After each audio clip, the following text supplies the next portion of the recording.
আসসালামু আলাইকুম রহমতুল্লাহ। প্রিয় আলিম শ্রেণীর শিক্ষার্থীরা, আমরা তোমাদের পদার্থবিজ্ঞান প্রথম পত্রের দ্বিতীয় যে অধ্যায়টি ভেক্টর, এই ভেক্টর অধ্যায়টির উপর আমরা 4টি ক্লাস করেছি। তো আজকে আমাদের পঞ্চম ক্লাস। প্রিয় শিক্ষার্থীরা, আমরা গত ক্লাসে তোমাদের ভেক্টরের যে জ্যামিতিক যুগের যে 5টি পদ্ধতি আছে, 5টি পদ্ধতির মধ্যে আমরা 3টি পদ্ধতি, ত্রিভুজ সূত্র, বহুভুজ সূত্র, সামান্তরিকের সূত্র। তো আমরা গত ক্লাসে সামান্তরিকের সূত্রের যে লব্ধির মান এবং দিক, এই লব্ধির মান এবং দিকের যে বিশেষ ক্ষেত্র এবং লব্ধির সর্বোচ্চ এবং সর্বনিম্ন মান, এই বিষয়গুলো নিয়ে আমরা আলোচনা করেছি। তো প্রিয় শিক্ষার্থীরা, আমরা আজকে হচ্ছে তোমাদের এই লব্ধির সর্বোচ্চ এবং সর্বনিম্ন মানের যে একটি গাণিতিক সমস্যা আমরা দেখব। প্রিয় শিক্ষার্থীরা, এই মুহূর্তে তোমরা স্ক্রিনে দেখতে পাচ্ছ যে এখানে বলা আছে কি, যে একটি গাণিতিক সমস্যায় যে দুটি বলের বৃহত্তম লব্ধি 10 নিউটন এবং ক্ষুদ্রতম লব্ধি হচ্ছে 4 নিউটন। তাহলে বল দুটি পরস্পরের সাথে 90 ডিগ্রি কোণে একটি কণার উপর ক্রিয়া করলে লব্ধির মান কত হবে? তো প্রিয় শিক্ষার্থীরা, আমাদের এই প্রশ্নটির মধ্যে দেওয়া আছে কি, যে লব্ধির সর্বোচ্চ অর্থাৎ বৃহত্তম মানে হচ্ছে লব্ধির সর্বোচ্চ মান অর্থাৎ আর ম্যাক্স দেওয়া আছে, তারপরে ক্ষুদ্রতম লব্ধি অর্থাৎ আর মিনিমাম যেটা, এটা দেওয়া আছে কত, 4 নিউটন দেওয়া আছে। তারপরে এখানে বল দুটির হচ্ছে কি বলা আছে, পরস্পরের সাথে কত 90 ডিগ্রি কোণে যে একটি কণার উপর ক্রিয়া করলে লব্ধির মান কত হবে। তো প্রিয় শিক্ষার্থীরা, লব্ধির মান হচ্ছে আমাদের আর বের করতে হবে। তো আমরা লব্ধির সর্বোচ্চ মান আমরা জানি যে আর ম্যাক্স সমান হচ্ছে পি প্লাস কিউ। তাহলে এখানে আর ম্যাক্স এর মান দেওয়া আছে কত, 10 নিউটন দেওয়া আছে। তাহলে এখানে আর ম্যাক্স এর পরিবর্তে যদি আমরা 10 বসাই, তারপরে আবার আমরা জানি লব্ধির সর্বনিম্ন মান যেটা, সেটা হচ্ছে আর মিনিমাম সমান হচ্ছে কি পি মাইনাস কিউ। তাহলে এখানে আর মিনিমাম যেটা দেওয়া আছে সেটা হচ্ছে 4 নিউটন। তাহলে আমরা এখানে মানটা বসালাম। তো এখান থেকে এটাকে আমরা একটা 10 সমান হচ্ছে কত দেওয়া আছে এখানে, যে পি প্লাস কিউ, এটাকে সমীকরণ 1, এবং হচ্ছে যে এখানে আর মিনিমাম যেটা দেওয়া আছে এটাকে আমরা হচ্ছে সমীকরণ 2। এখন এই দুটি সমীকরণ যদি আমরা যোগ করি তাহলে এখানে একটা কিন্তু বলের যেই মান পাওয়া যাবে। তাহলে এখানে হচ্ছে পি এর মানটা পাওয়া যাবে। তাহলে পি এর মানটা হচ্ছে কত, 7 নিউটন। তারপরে আমরা যদি এই দুটো সমীকরণকে যদি বিয়োগ করি, তাহলে বিয়োগ করলে দেখা যাচ্ছে এখানে আরেকটি বলের রাশির মান পাওয়া যাবে, অর্থাৎ কিউর যেটা আছে সেই মানটা পাওয়া যাবে। তাহলে এই কিউর মানটা হচ্ছে কত, 3 নিউটন।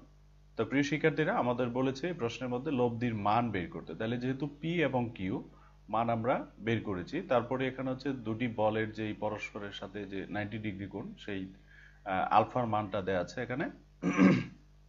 তাহলে আমরা কি করতে পারি, যে লব্ধির যে আমাদের সূত্র আছে, আর স্কয়ার সমান হচ্ছে P square plus Q square plus 2পি কিউ কজ আলফা।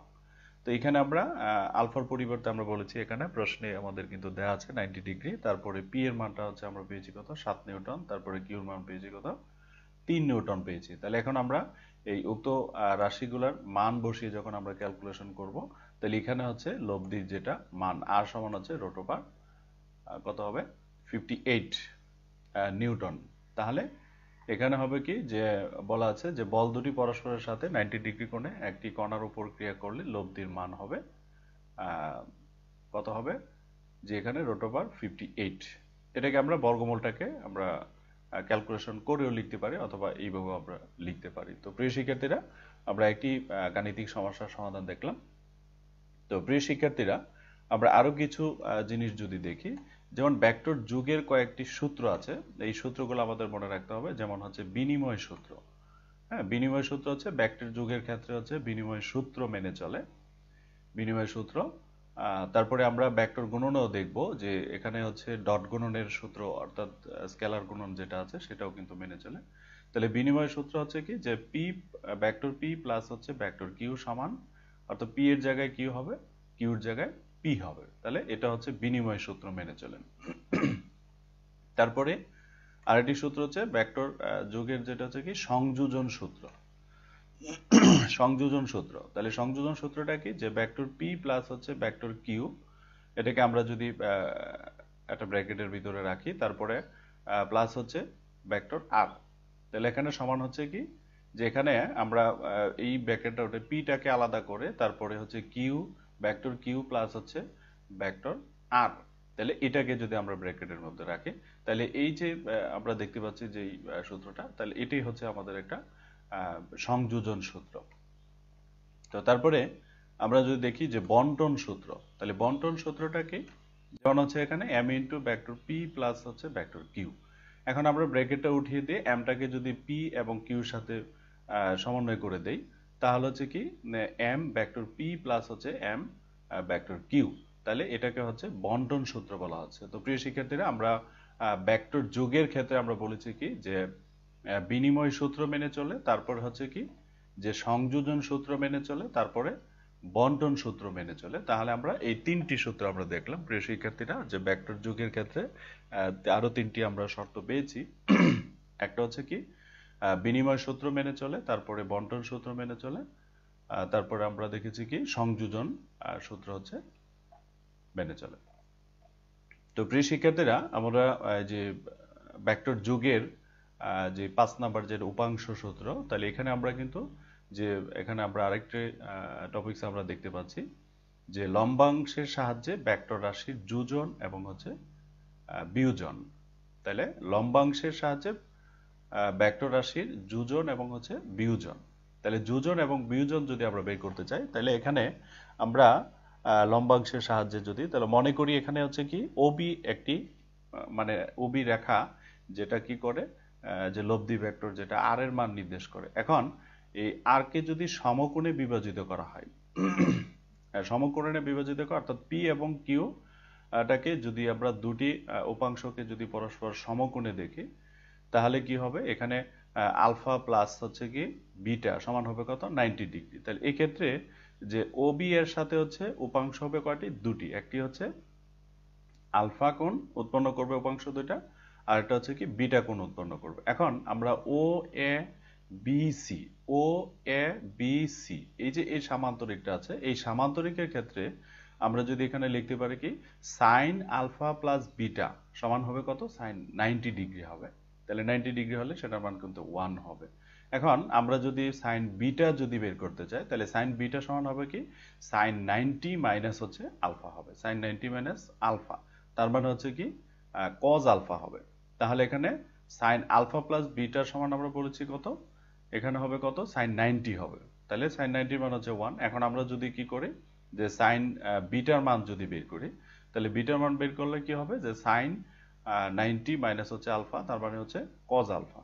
এখন আমরা যদি এখানে ত্রিকোণমিতির সূত্র অনুযায়ী যে ত্রিভুজ সূত্র আছে, যে ত্রিকোণমিতির যে ত্রিভুজ সূত্র, আমরা ও এ বি, ও এ আর হচ্ছে বি, যে এখানে এই ও এ বি এই ত্রিভুজের মধ্যে আমরা যদি ত্রিকোণমিতির যে ত্রিভুজ সূত্র যদি প্রয়োগ করি, তাহলে ত্রিভুজ সূত্র প্রয়োগ করলে কি হবে যে এখানে এরকম হবে যে পি বাই হচ্ছে কজ আলফা, পি বাই হচ্ছে কজ আলফা, তারপরে হবে কি কিউ বাই সাইন আলফা, তারপর হবে আর বাই হচ্ছে কত সাইন 90 ডিগ্রি। অর্থাৎ এখানে পি সমান পাওয়া যাবে আর কজ আলফা, এবং হচ্ছে কিউ সমান আমরা পাবো কি আর সাইন আলফা। তাহলে এখানে আমরা দেখতে পাচ্ছি কি যে পি এবং কিউ উপাংশ দুটিকে মূল ভেক্টর রাশি যেটা আর এর কিন্তু লম্বাংশ আমরা বলবো, যে এই যে মূল যে ভেক্টর রাশি অর্থাৎ যে লব্ধি ভেক্টর, এই আর এর হচ্ছে দুটি উপাংশ, একটা হচ্ছে পি আর একটা হচ্ছে কিউ। এখন এই পিটাকে বলা হচ্ছে অনুভূমিক উপাংশ, আর কিউটাকে আমরা বলবো কি উলম্ব উপাংশ। তাহলে এই যে উপাংশ সূত্র আমরা এখানে কিন্তু পেয়ে গেলাম প্রিয় শিক্ষার্থীরা। আমাদের জ্যামিতিক ভেক্টর যুগের যে 5টি সূত্র ছিল, এর মধ্যে 5 নম্বরের যেটা ছিল যে উপাংশ, তাহলে এখানে কিন্তু আমরা উপাংশ পেয়ে গেলাম যে লব্ধি ভেক্টর, এখানে হচ্ছে আর অর্থাৎ এই যে মূল উপাংশটা যেটা আছে আর, এটাকে দুটি উপাংশে বিভাজিত, একটা হচ্ছে অনুভূমিক বরাবর হচ্ছে পি আর উলম্ব বরাবর হচ্ছে কিউ। তো প্রিয় শিক্ষার্থীরা, আমরা এখন এই উপাংশ দুটি ভেক্টর যেটা আছে, এই ভেক্টর আমরা যদি কি করি দুটি ভেক্টরকে যদি উপাংশ সূত্র দুটাকে যদি ভেক্টর রূপে আমরা দেখাই, তাহলে কিন্তু এখানে হবে যে অনুভূমিক, যেহেতু অনুভূমিক হলে কি হবে ভেক্টর পি সমান হচ্ছে আর কজ আলফা আই। আমরা প্রিয় শিক্ষার্থীরা, আমরা বিশেষ কিছু ভেক্টর যখন আমরা পড়েছি যে আয়তাকার একক ভেক্টর, তখন এখানে কিন্তু আমরা দেখেছি যে তিনটি ধনাত্মক যেটা প্রসঙ্গ কাঠামো, তিনটি ধনাত্মক অক্ষ বরাবর আই জে কে, যে একক ভেক্টর বিবেচনা করা হয়েছিল যে আই জে কে। তাহলে এক্স অক্ষ বরাবর ছিল আই, ওয়াই অক্ষ বরাবর ছিল জে এবং জেড অক্ষ বরাবর ছিল কে। তাহলে এখানে অনুভূমিক যেহেতু আছে, তাহলে অনুভূমিক হলে সেটা হবে কি, ভেক্টর পি সমান হবে আর কজ আলফা আই। তারপরে ভেক্টর কিউ সমান হবে কি, যেহেতু সেটা হচ্ছে উলম্ব, তাহলে উলম্ব হলে সেটা কি হবে আর সাইন আলফা জে। তো প্রিয় শিক্ষার্থীরা, আমরা এই দুটি জিনিস আমরা ভেক্টর রূপেও দেখলাম, যে অনুভূমিক উপাংশ, একটা হচ্ছে উলম্ব উপাংশ। তো প্রিয় শিক্ষার্থীরা, আমরা এই উপাংশের সূত্রের আমরা যদি একটি বিভাজনের যদি একটি দৃষ্টান্ত দেখি, যেমন নৌকার গুণ টানা। নৌকার গুণ টানার ক্ষেত্রেও কিন্তু এখানে দুটি উপাংশ বিভাজিত হয়। তারপরে হচ্ছে লন রোলার চালনা। এখানে প্রিয় শিক্ষার্থীরা, এখানে একটা অনুধাবনের প্রশ্ন হয় যে লন রোলার ঠেলা অপেক্ষা যে টানা সহজ কেন? তো টানা সহজ কেন, যে ঠেলা অপেক্ষা টানা সহজ কেন? এখানে আমরা যদি বলি যে প্রথম এখানে যে চিত্রটা আছে, আমরা যদি এই চিত্রটার ক্ষেত্রে বলি, এটা হচ্ছে ঠেলার ক্ষেত্রে আর এটা হচ্ছে টানার ক্ষেত্রে। তাহলে এখানে আমরা ধরি যে এই রোলারের যে ওজন, এখানে তার ওজন হচ্ছে ডাব্লু, এবং রোলারের যে হাতলের উপর যে বল প্রয়োগ করা হচ্ছে সেটা হচ্ছে এফ।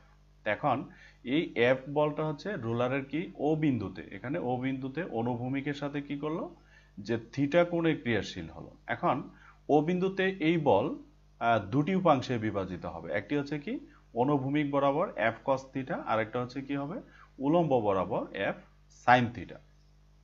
এখন এই যে অনুভূমিক উপাংশ যেটা আছে, যে এফ কস থিটা, এটা হচ্ছে কি ওবি বরাবর, ওবি বরাবর হচ্ছে ক্রিয়াশীল হচ্ছে সেটা। তারপরে উলম্ব উপাংশ যেটা আছে এফ সাইন থিটা, সেটা হচ্ছে কি ওসি বরাবর, অর্থাৎ রোলারের যে ওজনটা আছে যেই দিকে কাজ করতেছে সেই দিকে কিন্তু এফ সাইন থিটা যে উপাংশটা আছে সেটা কিন্তু কাজ করে। তো এখানে এই যে এফ সাইন থিটা, ওজন যেদিকে কাজ করতেছে এবং উলম্ব উপাংশটাও কিন্তু সেই দিকে কাজ করতে, তাহলে রোলারের যে ওজন আছে, হ্যাঁ, যে প্রকৃত ওজনটা, তার ওজনের চাইতে কি হবে, তখন রোলার ওজনটা কিন্তু বৃদ্ধি পাবে, অর্থাৎ ওজনের দিকেই কিন্তু এই উপাংশটা এফ সাইন থিটা কাজ করে। তাহলে রোলারের মোট ওজনটা কি হবে তখন, তখন মোট ওজনটা হবে ডাব্লু প্লাস হচ্ছে এফ সাইন থিটা হবে। তো প্রিয় শিক্ষার্থীরা, এই ক্ষেত্রে কি হচ্ছে, যে ফলে রোলারের প্রকৃত ওজনের যে কি হবে ভারী হয়ে যায় বলে, এবং ঘর্ষণ বলের মানও কিন্তু সেক্ষেত্রে বেড়ে যায়। তো বেড়ে যায় এই কারণে হচ্ছে ঠেলার ক্ষেত্রে হচ্ছে কিন্তু রোলার কষ্টকর। তো এখন আমরা যদি দেখি এই চিত্রটা যদি দেখি, তো এখানে এই চিত্রটা হচ্ছে টানার ক্ষেত্রে, আর এটা হচ্ছে আমরা দেখেছি ঠেলার ক্ষেত্রে। তাহলে আমরা ওদের প্রশ্নটা ছিল যে লন রোলার ঠেলার চেয়ে টানা সহজ। তাহলে টানাটা হচ্ছে, ঠেলাটা হচ্ছে কষ্টকর আর টানাটা হচ্ছে সহজ। তাহলে টানাটা কিভাবে সহজ সেটা যদি আমরা দেখি, তাহলে এখানেও যদি আমরা দেখি যে রোলারের ওজন হচ্ছে, আমরা যদি ধরি ডাব্লু, এবং হচ্ছে রোলার হাতলের উপর যে প্রযুক্ত বল সেটা যদি এফ হয়, তাহলে এফ এটা হচ্ছে কি, যে ও বিন্দুতে কিন্তু অনুভূমিক রেখা যেটা আছে ও বি বরাবর, সেটা থিটা কোণে ক্রিয়াশীল। তো এখানেও কিন্তু এফটা হচ্ছে কি, বল দুটি দুটি উপাংশে বিভাজিত হয়, একটি হচ্ছে অনুভূমিক উপাংশ এফ কস থিটা, আর একটা হচ্ছে উলম্ব উপাংশ যেটা এফ সাইন থিটা। এখন এই যে অনুভূমিক এর ক্রিয়াটা হচ্ছে রোলারটির সামনের দিকে এগিয়ে নিয়ে যায়। তারপরে এবং উলম্ব উপাংশ এফ সাইন থিটা এর ক্রিয়াটা হচ্ছে কি, যে ওডি, ওডি বরাবর, ওডি বরাবর যেটা উপরের দিকে হয়, রোলারের মোট ওজন তখন কি হবে, একটু কিন্তু কম হবে। কিভাবে, যে তখন মোট ওজনটা হবে ডাব্লু মাইনাস হচ্ছে কি হবে F sine theta, W minus হচ্ছে এফ সাইন থিটা হবে। তো প্রিয় শিক্ষার্থীরা, ফলে কি হবে, রোলার ক্ষেত্রে কি হবে, টানার ক্ষেত্রে হচ্ছে রোলারটা হালকা অনুভূত হয়, এবং সেই ক্ষেত্রে ঘর্ষণ বলও কিন্তু কাজ করবে। তাহলে এই যে ওজনটা আছে নিচের দিকে কাজ করতেছে, আর উলম্ব উপাংশ যেটা এফ সাইন থিটা উপর দিকে, তাহলে রোলারের যে মোট ওজন আছে সেই ওজনটা কিন্তু একটু হ্রাস পাবে, অর্থাৎ কম মনে হবে। তো সেটা কি হবে, যে ডাব্লু মাইনাস হচ্ছে এফ সাইন থিটা হবে। তো সাইন থিটা হলে সেই ক্ষেত্রে ঘর্ষণ বলও কিন্তু কম হবে। তো যে কারণে আমাদের হচ্ছে কি হবে, টানার ক্ষেত্রে সহজ হবে। তো সুতরাং আমরা বলতে পারি রনডার হচ্ছে কি হয়, যে টানার ক্ষেত্রে মানে ঠেলার ক্ষেত্রে টানা কি হবে, সহজ হবে। তো এখানে আমরা দুটি চিত্র আমরা দেখেছি, যে একটি হচ্ছে ঠেলার ক্ষেত্রে আর একটি হচ্ছে টানার ক্ষেত্রে। তো প্রিয় শিক্ষার্থীরা, এখানে আমরা একটা প্রশ্ন পেয়ে গেলাম। তো তারপরে এখানে আমাদের আরো কিছু প্রশ্ন হয়, যেমন হচ্ছে বৃষ্টির ফোঁটা যখন চলন্ত গাড়ির সামনের কাঁচকে ভিজিয়ে দেয় কিন্তু পেছনের কাঁচকে ভিজায় না কেন? হ্যাঁ, এটাও কিন্তু একটা চমৎকার একটা প্রশ্ন যে বৃষ্টির ফোঁটা হচ্ছে চলন্ত গাড়ির সামনের কাঁচকে ভিজিয়ে দেয়, পেছনের কাঁচকে ভিজায় না কেন? তাহলে এই প্রশ্নটা কিন্তু তোমরা পড়বে প্রিয় শিক্ষার্থীরা। যে তারপরে হচ্ছে পাখি ওড়ার সময় যে পাখার সাহায্যে দুই পাশের বাতাসকে আঘাত করে কিন্তু পাখি সামনের দিকে উড়ে কিভাবে? তাহলে কিভাবে উড়ে? সেটা হচ্ছে পাখি ওড়ার সময় হচ্ছে পাখার সাহায্যে কি করে, যে বাতাসকে আঘাত করে। তাহলে ফলে বাতাস কি করে, যে দুটি পাখার লব্ধি বলের বিপরীত দিকে একটি প্রতিক্রিয়া বলের সৃষ্টি করে, যেই কারণে হচ্ছে কি হয় যে পাখি সামনের দিকে উড়ে যায়। তাহলে প্রিয় শিক্ষার্থীরা, যে এখানে পাখি আকাশে কিভাবে উড়ে, এরকম একটা প্রশ্ন হতে পারে অনুধাবনের, যে পাখি উড়ার সময় হচ্ছে পাখার সাহায্যে বাতাসকে আঘাত করে, ফলে হচ্ছে বাতাস কি করে, যে দুটি পাখার লব্ধি বলের বিপরীত দিকে একটি প্রতিক্রিয়া বলের সৃষ্টি করে। তো এই প্রতিক্রিয়া বলের কারণে কিন্তু হচ্ছে কি পাখি কি করে, উড়ে যায়। তো প্রিয় শিক্ষার্থীরা, তো এখানে আমরা তাহলে আজকে আমরা যে বিষয়টা আমরা আলোচনা করেছি, যে প্রথমত হচ্ছে আমরা আলোচনা করেছি যে লব্ধির সর্বোচ্চ এবং সর্বনিম্ন মানের যে দুটি আমরা সূত্র পেয়েছি, আর ম্যাক্স সমান হচ্ছে পি প্লাস কিউ এবং আর মিনিমাম সমান হচ্ছে পি মাইনাস কিউ। তাহলে সেই দুটি সূত্রের আলোকে আমরা একটি গাণিতিক সমস্যা আলোচনা করেছি।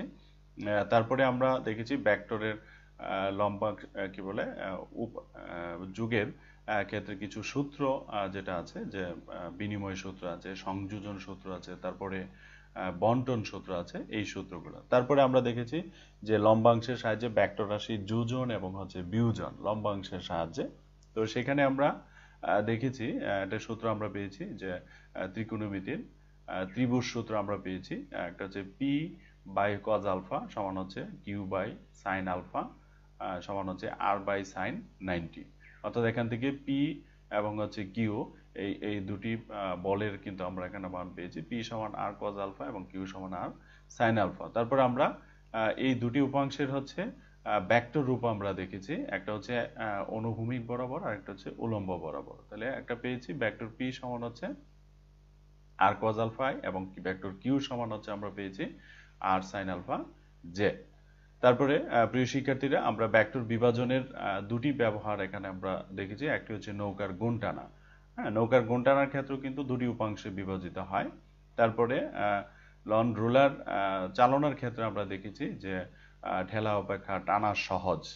এখানেও কিন্তু আমাদের দুটি উপাংশ, একটি অনুভূমিক এবং উলম্ব, এই দুটি উপাংশে আমরা বিভাজন আমরা দেখেছি। তো প্রিয় শিক্ষার্থীরা, তো আমাদের আজকের যে সামান্তরিকের সূত্রের একটি ব্যবহার আমরা দেখেছি। তারপরে হচ্ছে উপাংশের যেই সূত্র, যে অনুভূমিক উপাংশ, যে একটি বল হচ্ছে যে দুটি উপাংশে বিভাজিত হয়, একটা অনুভূমিক এবং উলম্ব বরাবর।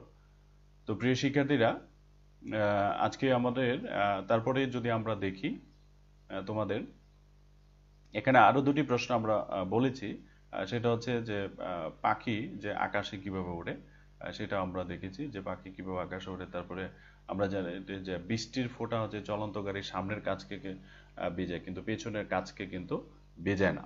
এটার কারণটা কি? এখানেও কিন্তু ভেক্টরের একটি বিষয় আছে। তো প্রিয় শিক্ষার্থীরা, তারপরে আমরা যদি দেখি যে ত্রিমাত্রিক আয়তাকার বিস্তারের ক্ষেত্রে ভেক্টরের বিভাজন ত্রিমাত্রিক যদি হয়, তাহলে এক্স ওয়াই জেড, তাহলে এক্স ওয়াই জেড যদি হয়, তাহলে সেই ক্ষেত্রে আমরা যদি এখানে অবস্থান ভেক্টর, যেটাকে হচ্ছে আর দ্বারা আমরা প্রকাশ করি, তো এখানে এক্স অক্ষ বরাবর হলে একমাত্রিক হলে এক্স আই, আর জেড অক্ষ বরাবর হলে তারপরে জেড অক্ষ যদি হয়, ওয়াই অক্ষ যদি হয়, তাহলে তিনটা অক্ষ যদি, তাহলে আমরা বলেছি আয়তাকার একক ভেক্টরের ক্ষেত্রে যে এক্স অক্ষ বরাবর হচ্ছে আই, ওয়াই অক্ষ বরাবর জে এবং জেড অক্ষ বরাবর একক ভেক্টর হচ্ছে কে বিবেচনা করা হয়। তো সেই ক্ষেত্রে অবস্থান ভেক্টর ত্রিমাত্রিক স্থানাঙ্ক ব্যবস্থার ক্ষেত্রে আমরা লিখতে পারি কি, যে এক্স আই একক ভেক্টর আই প্লাস হচ্ছে ওয়াই একক ভেক্টর জে প্লাস হচ্ছে জেড একক ভেক্টর হচ্ছে কে।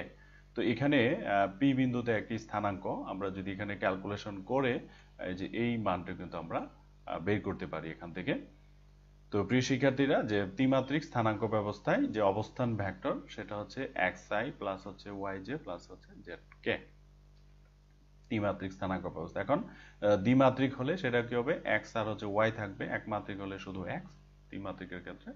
এটা হবে। তো এখন এই যে অবস্থান ভেক্টরটা আছে, এই অবস্থান ভেক্টর যদি মান বের করতে চাই, তো এখানে অবস্থান ভেক্টর মান বের করতে হলে, তো প্রিয় শিক্ষার্থীরা এখানে আমরা যদি পিথাগোরাসের যে একটা উপপাদ্য আছে সেটা যদি আমরা এই চিত্র থেকে যদি ব্যবহার করি, তো এখানে দেখো যে ও পি স্কোয়ার সমান হচ্ছে কি, ও পি স্কোয়ার সমান হচ্ছে O N square, O N square plus হচ্ছে এন পি স্কোয়ার। তাহলে এন পি স্কোয়ার তারপরে হচ্ছে ও এন স্কোয়ার সমান কি হবে, ও এন স্কোয়ার সমান হবে ও কিউ স্কোয়ার প্লাস হচ্ছে কিউ এন স্কোয়ার। তো প্রিয় শিক্ষার্থীরা এখানে ও পি স্কোয়ার সমান হবে কি ও এন স্কোয়ার প্লাস হচ্ছে এন পি স্কোয়ার, আবার ও এন স্কোয়ার সমান হবে যে ও কিউ স্কোয়ার আর হচ্ছে এন কিউ স্কোয়ার। এখন আমরা যদি ও পি স্কোয়ার সমান হচ্ছে ও এন স্কোয়ারের পরিবর্তে ও কিউ স্কোয়ার প্লাস হচ্ছে কিউ এন স্কোয়ার, আর এখানে হচ্ছে এন পি স্কোয়ার থাকলো। তো এখানে আমরা যদি মান বসাই, তো মান বসালে দেখা যাচ্ছে কি হবে, ও কিউ মানে হবে কি এক্স, তারপরে কিউ এন হবে ওয়াই, তারপরে এন পি হবে জেড। তো এখানে কি হবে, ও কিউ স্কোয়ার মানে হচ্ছে এক্স স্কোয়ার, আর কিউ এন হচ্ছে ওয়াই যেহেতু তাহলে ওয়াই স্কোয়ার, তাহলে এন পি স্কোয়ার যেহেতু এন পি মানে হচ্ছে জেড তাহলে জেড স্কোয়ার। তাহলে এখানে আর স্কোয়ার, ওপি মানে হচ্ছে আর, তাহলে ওপি স্কোয়ার মানে হচ্ছে এখানে হবে কি আর স্কোয়ার হবে। তাহলে সুতরাং আর সমান হবে root over x square plus y square plus z square. তো প্রিয় শিক্ষার্থীরা আমরা এখানে কোনো একটা ভেক্টর ত্রিমাত্রিক স্থানাঙ্ক ব্যবস্থার ক্ষেত্রে কোনো একটা ভেক্টরের যদি মান বের করতে চাই, তাহলে আমরা এটাকে এইভাবে সহজে মনে রাখতে পারি যে মান সমান হবে কি, যে রুট ওভার এক, রুট ওভার হবে কি এক্স আয়ের সহগের স্কোয়ার প্লাস হচ্ছে জে এর সহগের স্কোয়ার প্লাস হচ্ছে কে এর সহগের স্কোয়ার। প্রিয় শিক্ষার্থীরা আমরা লব্ধির মান এখানে যদি আমরা বের করি, অবস্থান ভেক্টরের ক্ষেত্রে আমরা যদি আরটা বের করি, তাহলে আর সমান কি হবে, যে root over x square plus y square plus হচ্ছে জেড স্কোয়ার। তাহলে এটাকে আমরা এখানে কিন্তু এই চিত্রের মাধ্যমে ক্যালকুলেশন করে কিন্তু এটাকে পাওয়া গেছে। এখন আমরা এই যে কোনো ত্রিমাত্রিক স্থানাঙ্ক ব্যবস্থার ক্ষেত্রে যদি ভেক্টরের মান বের করতে চাই, তাহলে আমরা সহজে মনে রাখবো ওই ভেক্টরের মান সমান হবে কি, যে রুট ওভার আয়ের সহগের স্কোয়ার প্লাস হচ্ছে জে এর সহগের স্কোয়ার প্লাস হচ্ছে কে এর সহগের স্কোয়ার। তো প্রিয় শিক্ষার্থীরা এখানে আমরা কিন্তু এটার একক ভেক্টরও বের করতে পারবো। তো প্রিয় শিক্ষার্থীরা এখানে আমরা আরেকটি জিনিস আমরা দেখতে পাচ্ছি যে লম্ব উপাংশে বিভাজিত ভেক্টরের যোগ এবং হচ্ছে বিয়োগ। তাহলে লম্ব উপাংশে, তাহলে এখানে আমরা দুটি ভেক্টর, যেটা উপাংশ যদি একটি ভেক্টর এ সমান হচ্ছে এটা দেওয়া আছে, তারপরে ভেক্টর বি সমান হচ্ছে এখানে একটা রাশির মান দেওয়া আছে। তো এখন এই দুটি উপাংশের ক্ষেত্রে আমরা যদি যোগ করি, তাহলে যোগ করার ক্ষেত্রে কি হবে এখানে, তারপরে হচ্ছে কি এখানে আমরা যোগ যদি করি, তাহলে যোগ করার ফলে এখানে ভেক্টর এ প্লাস হচ্ছে ভেক্টর বি, তাহলে ভেক্টর এ প্লাস হচ্ছে ভেক্টর বি, তাহলে ভেক্টর এ হচ্ছে এক্স আই প্লাস হচ্ছে এ ওয়াই জে প্লাস হচ্ছে এ জেড কে প্লাস হচ্ছে বি এক্স আই প্লাস হচ্ছে বি ওয়াই জে প্লাস হচ্ছে বি জেড কে। তাহলে এখানে আমরা এক্স এর যে রাশিগুলো আছে, যে এক্স আর বি এক্স, অর্থাৎ আই এর যেগুলো আছে এগুলোকে একসাথে, জে গুলোকে একসাথে, কে গুলোকে একসাথে যদি আমরা রাখি, তাহলে একসাথে রাখলে এখানে আমরা যদি কি করি, যে এই পুরো জিনিসটাকে যদি আমরা কি করি আর ধরি, তাহলে এক্স ওয়াই জেড অক্ষ বরাবর আর এর উপাংশ যথাক্রমে কি হবে, যে আর এক্স প্লাস হচ্ছে আর এক্স আই প্লাস হচ্ছে আর ওয়াই জে প্লাস হচ্ছে আর জে কে হয়। তো প্রিয় শিক্ষার্থীরা এখানে আমরা আবার আর এর মানটা যদি বসাই, তাহলে কিন্তু এটা পাওয়া যায়। তো অর্থাৎ এখানে ভেক্টর যুগের ক্ষেত্রে বলছি যেটা, যে লম্ব উপাংশে বিভাজিত ভেক্টরের যোগ এবং বিয়োগ।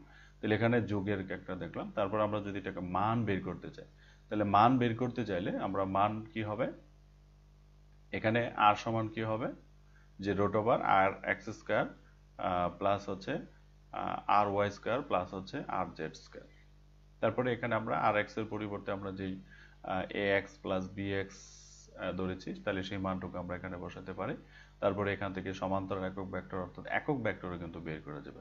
অনুরূপভাবে বিয়োগফল নির্ণয়ের ক্ষেত্রেও কিন্তু একই জিনিস হবে আমাদের, এখানে আমরা লব্ধির মানও কিন্তু আমরা বের করতে পারবো। তো প্রিয় শিক্ষার্থীরা, তো এখানে আমরা আজকে ভেক্টরের যে উপাংশের যে কিছু সূত্র, যোগ এবং বিয়োগ, তারপরে অবস্থান ভেক্টর ত্রিমাত্রিক যেটা স্থানাঙ্ক ব্যবস্থার ক্ষেত্রে, যে আয়তাকার বিস্তারের ক্ষেত্রে ভেক্টরের যে বিভাজন, আমরা অবস্থান ভেক্টর আর সমান পেয়েছি যে root over x square plus y square plus হচ্ছে জেড স্কয়ার। তাহলে প্রিয় শিক্ষার্থীরা, আমাদের এই যে উপাংশের যেই সূত্রটা আছে, সেখানে ত্রিমাত্রিক আয়তাকার স্থানাঙ্ক ব্যবস্থার ক্ষেত্রে এটা আমাদের যখন পরবর্তী সময় আমরা ভেক্টরের যে বিভাজন আমরা পড়বো, তখন সেই ক্ষেত্রে কিন্তু আমাদের এটাকে ব্যবহার করতে পারবো। প্রিয় শিক্ষার্থীরা, তাহলে আজকে আমাদের এই পর্যন্তই। তো তোমরা ভালো থাকো, সুস্থ থাকো, এই প্রত্যাশায়। আসসালামু আলাইকুম ওয়া রাহমাতুল্লাহ।